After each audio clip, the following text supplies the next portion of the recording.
Want to bring you some more local news now at 10 o'clock. People in Harrison, Arkansas are hoping to change that city's image. Harrison has often been associated with supporters of the Ku Klux Klan, but as Tri-Lakes reporter Grant Sloan found out, Harrison is working to bury racism.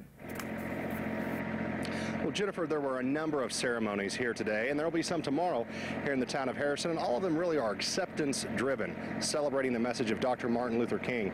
And among those ceremonies was the literal burying of a casket, metaphorically, according to the mayor, helping the town bury racism.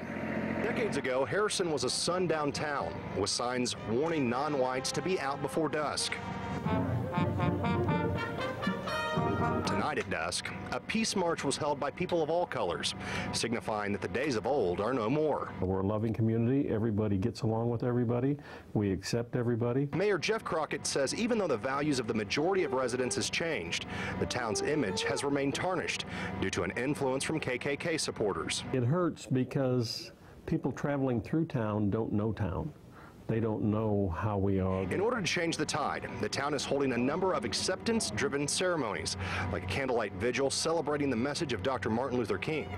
The town also buried racism, metaphorically speaking, by burying a real casket. So what we're wanting to do is bridge the gap, allow these kids to be ambassadors of peace, give them an opportunity to share and love one another. Deshaun Scarborough says the MLK Commission is here to help move the town forward.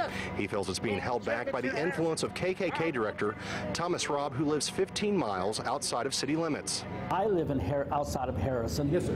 But our people, supporters, live in town. The KKK director says he's offended by the ceremony's messaging and his side not being represented in the ceremonies. It's all about white guilt, and it's all about white genocide. I think if I were to have you in the program, or it wouldn't be as a speaker, but certainly as an individual that needs to take heed to what we're trying to teach. Let me tell you something. Our concern, the reason people oppose us is simply because we don't want to go along with your program of white genocide. Robb says the ceremonies are bringing back what he calls 100-year-old issues that have been forgotten. But Harrison's mayor says it has to be done to change the town's image for current and future generations.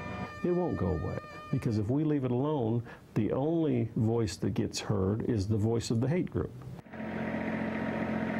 Now, this is a two-day event. Tomorrow there will actually be a nonviolent youth conference held here, and that's just one of a number of ceremonies taking place tomorrow as well. There will also be live music, and it starts a little earlier this time. It kicks off at 7:30, and it'll start at the Northern Arkansas College Conference Center. All right.